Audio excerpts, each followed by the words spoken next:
All right, everybody, my favorite thing in the world. Well, maybe not. Did I ever tell you how gravity just brings me down?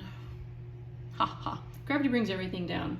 So acceleration gets a little tricky now because gravity is vertical to the surface of the Earth, and there is a value for it, and we have it right here. So first of all, the direction is down, so this is why gravity gets a negative. This is on your constant sheet. We will go over and show you where it is. It's around 10. Sometimes we're going to round it, but it's basically negative 9.8 meters per second squared. Every time an object drops in the atmosphere, every second, it gets faster by almost 10. That's if we ignore air. So we're going to go through a couple of these, and these are going to be the same formulas so far that we use for all the motion. There's 5 of them at this point to figure out all these relationships. All right, so let's start with number 1. An object is dropped from the top of a building and it falls for 10 seconds. So we're going to assume that there's no air and that it falls freely. All right, so as soon as it's dropped, there's no starting speed. We assume 0 meters per second. It falls for 10 seconds. And we want to know how far. So that's my question mark. This is where these problems can be a problem. Because if it's a free fall, you have to put in 2 numbers. So this number and this number were not even given to you in the problem, but you have to know that when you drop things, that's how it works. So of all the formulas, the best one to work is the VIT plus 1/2 AT squared. That seems to be the one that works. I have an initial velocity, I have time, and I have acceleration. So we're going to have 0 times 10 plus 1/2 negative 9.8, and then 10 squared. Let's see what we get. Obviously this is 0, so I'm going to have 0.5 times, whoops, let me go back, negative 9.8, and then I'm going to have, I'll just write it 100. Looks like I get negative 490, and again my unit comes from the fact that we were using meters. So really important part here. We're going to have a lot of issues with signs. This negative tells me that it went down below where it started, and that's why it has a negative direction.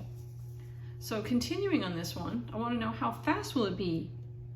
So we're going to use the acceleration equals v final minus v initial over t. All right, so we're going to start negative 9.8 was the acceleration. We want to know the final. It started at rest and it took 10 seconds. So we're just going to cross multiply both sides by 10. V final is going to be negative 98 meters per second. Now, again, this negative is a little bit different. It means it's falling down. So maybe you think it's the same. Let's just say here's a cliff. And if I drop something, it's going to go down. It's going to have a negative velocity and it's going to have a negative displacement. But I could throw something up in the air and it could start coming down. Where I started here, the displacement, the d, would be positive, but its direction would be coming down. That's how sometimes these signs can get a little bit wonky. So we just have to look at that. All right, let's go to the next page, next example. So I have an object being dropped over a bridge. Great, don't do that. Wrong one. Nope, right one, sorry, got my wrong pages. We're good. Example 2.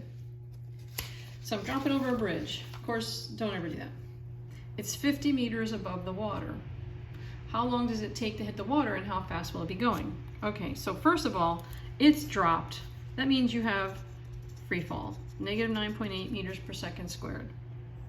It's also dropped from this bridge going down, so that means it's 50 meters down. That's something you're going to have to pay attention to adding. Now, it wasn't thrown down, so you will assume it started from rest. So we want to find how fast will it be going and how long does it take. So these are my question marks. So this one, the best one is to use the 2AD equals V final squared minus V initial squared. That works best. So 2 times negative 9.8 times negative 50. See what's going to happen here? Those two negatives are going to cancel and make a positive. Equals v final squared and then minus 0, which we don't really need. So let's see what kind of velocity we get. All right, so 2, I'll put this where you can actually see it. 2 times negative 9.8 times negative 50 equals, so, and then we'll take a square root, second square root of my answer, and I get 31.3 meters per second. So here's the thing though, I just took a square root. Just like what's the answer to the square root of 4? It's not just 2, it's positive or negative 2. You need to choose which one is it. Which way is it going? It's falling down. So it is negative 31.30. So the signs are going to be an issue. It is falling down.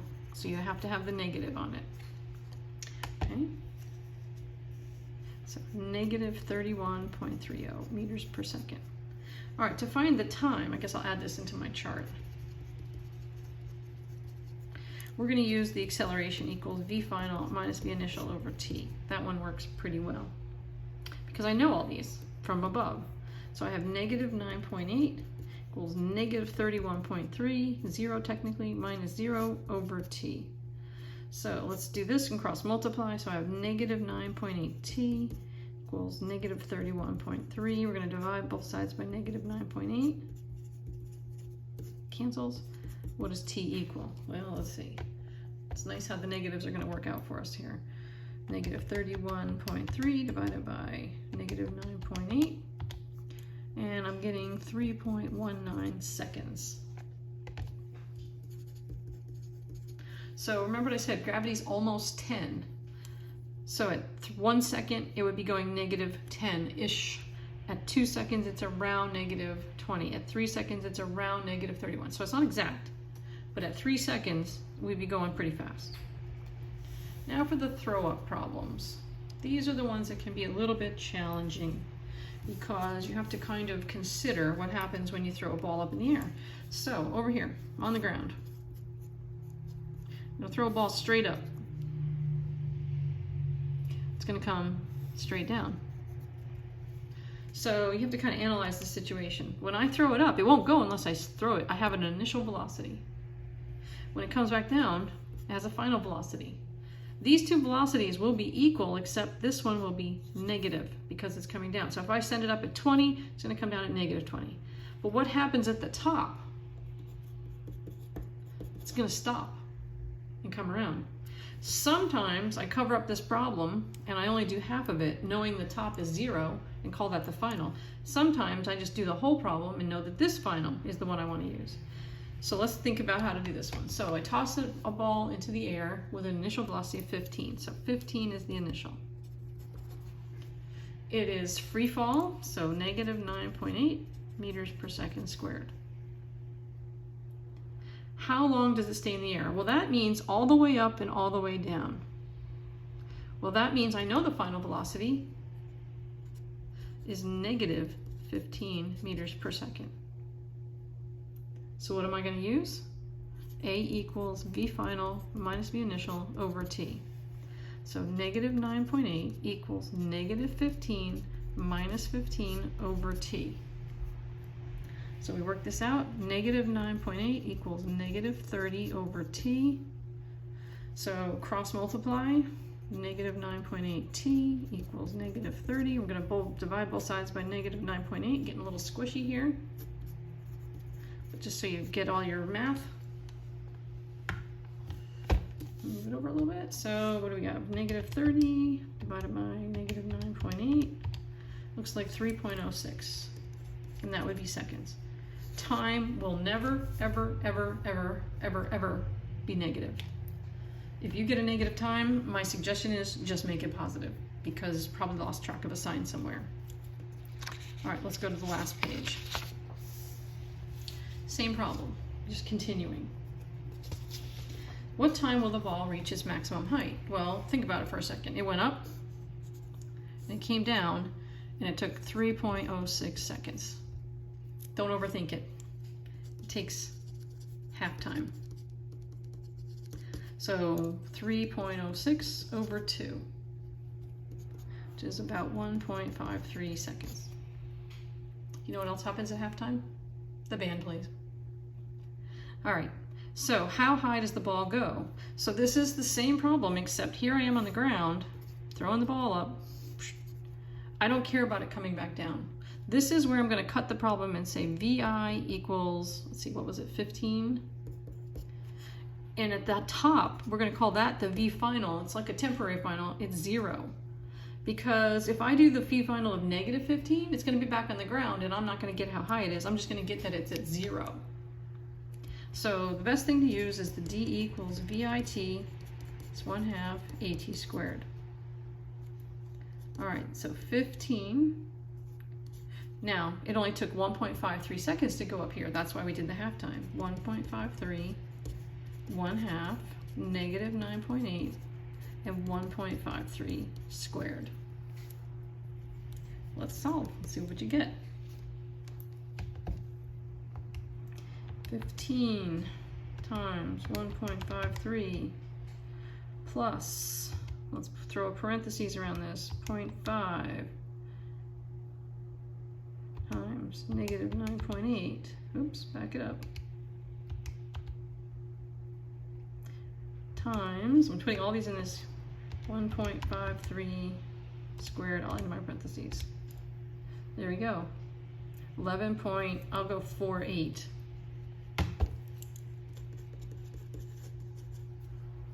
And again, you can type it in steps. If you had put in 3.06 here, you would have gotten a D of 0. And notice it's positive because it was up here. It was above where it started. So this is one of the things we're going to do is analyze the crap out of stuff. So I want you to take a minute and we're going to check these in class. So I want you to use 1 second, 2 seconds, and 3 seconds. Why didn't I go 4? Because the whole thing was only in the air 3 seconds, so I wouldn't go any more. And I want you to figure out, using this formula and this formula, remember this one can be rewritten if you want. V final equals AT plus VI. That might make your life a little easier for this one. And I want you to figure out these, and then we're going to check them and see what the signs say about them.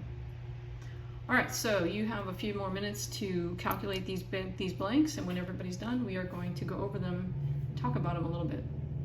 All right, good job, guys. Bye now.